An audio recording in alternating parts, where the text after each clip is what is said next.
ગુજરાતના રાજકારણના સૌથી મોટા સમાચાર ભાજપના તમામ જે ધારાસભ્યો છે તેને ગાંધીનગર કમલમ હાજર રહેવા સૂચના આપવામાં આવી છે। શુક્રવારે તમામને કમલમમાં હાજર રહેવા પ્રદેશ પ્રમુખની સૂચના। સી.આર. પાટીલે તમામ ધારાસભ્યોને ગાંધીનગર કમલમ ખાતે આવવા માટેની સૂચના આપી દીધી છે।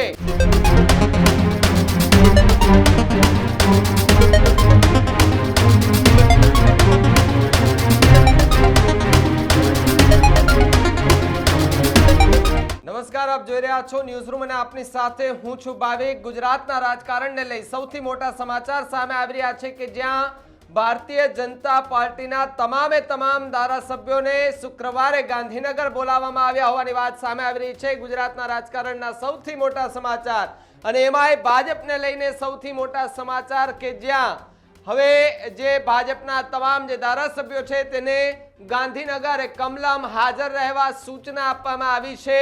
શુક્રવારે તમામને કમલમમાં હાજર રહેવા પ્રદેશ પ્રમુખની સૂચના કે તમામ ધારાસભ્યો ત્યાં પહોંચી જાય। સી.આર. પાટીલે તમામ ધારાસભ્યોને ગાંધીનગર કમલમ ખાતે આવવા માટેની સૂચના આપી દીધી છે। ગુજરાતમાં તિરંગા યાત્રાને લઈ બેઠક યોજવામાં આવશે તેવી પણ વાત અત્યારે સામે આવી રહી છે। ત્યારે બેઠકમાં અનેક મુદ્દાઓ આધારે ચર્ચાઓ પણ થાય તેવી શક્યતાઓ પૂરેપૂરી વર્તાઈ રહી છે।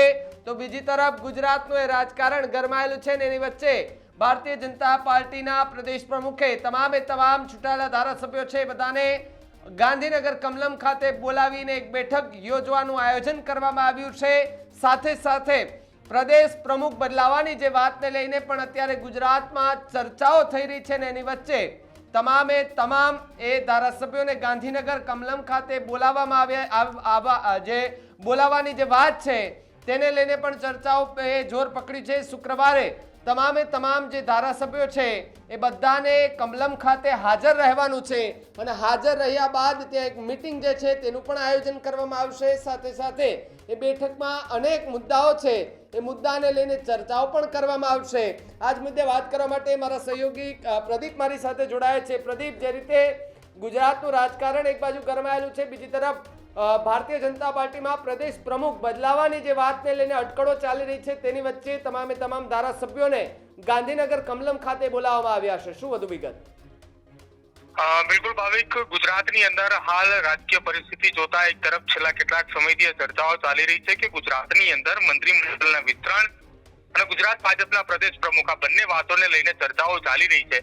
જો કે આ તમામની વચ્ચે હવે એ સૌથી મોટા સમાચાર સામે આવી રહ્યા છે કે શુક્રવારના રોજ ગુજરાત ભાજપ એટલે કે કમલમ ખાતે ગાંધીનગર કમલમ ખાતે ભારતીય જનતા પાર્ટીના તમામ ધારાસભ્યોને હાજર રહેવા માટે સી.આર. પાટીલ તરફથી સૂચના આપવામાં આવી હોય એ પ્રકારની માહિતી મળી રહી છે। આ બેઠકની અંદર ગુજરાત ભાજપના અનેક જે નેતાઓ જે ધારાસભ્યો જે આવવાના છે તેમની સાથે સી.આર. પાટીલની આ બેઠક એ ખૂબ મહત્વપૂર્ણ રહેશે। સી.આર. પાટીલની આ બેઠક બાદ અનેક નિર્ણયોને અંતર્ગત આ બેઠક પૂર્ણ થયા બાદ માહિતી સામે આવી શકે છે કે કયા મુદ્દાઓ આધારિત આ બેઠકની અંદર ચર્ચાઓ થઈ છે।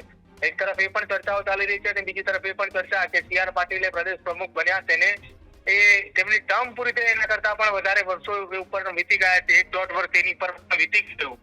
હવે એ ચર્ચા ચાલી રહી છે કે ગુજરાત ભાજપના નવા પ્રદેશ પ્રમુખ કોણ, અને એક તરફ ગુજરાતની અંદર છેલ્લા કેટલાક સમયથી ચર્ચાઓ ચાલી રહી હતી કે મંત્રીમંડળનું વિસ્તરણ થાય। જો આ તમામની વચ્ચે એક ચર્ચા એ પણ ચાલી રહી છે કે ગુજરાતમાં તિરંગા યાત્રા એટલે કે 15મી ઓગસ્ટ તો નહીં પહેલા તિરંગા યાત્રાનું આયોજન કરવામાં આવતું હોય છે। 8 તારીખથી લઈને 14 તારીખ સુધી ગુજરાતના અલગ જિલ્લાઓની અંદર તિરંગા યાત્રા નીકળતી હોય છે અને આ તિરંગા યાત્રાની અંદર કેન્દ્રના કેટલાક નેતાઓ પણ ગુજરાતની મુલાકાતે આવતા હોય છે। ભૂતકાળની અંદર જો ગયા વર્ષે વાત કરવામાં આવે તો આ એ નેતાની વાત કરવામાં આવે તો ગુજરાતની અંદર કેન્દ્રીય ગૃહ અને સહકારિતા મંત્રી અમિત શાહ પણ અમદાવાદની અંદર તિરંગા યાત્રામાં જોડાયા હતા। રાજ્યના મંત્રીઓ, રાજ્યના મુખ્યમંત્રી આ તમામ એ અલગ વિસ્તારોની અંદર તિરંગા યાત્રામાં પણ જોડાય છે।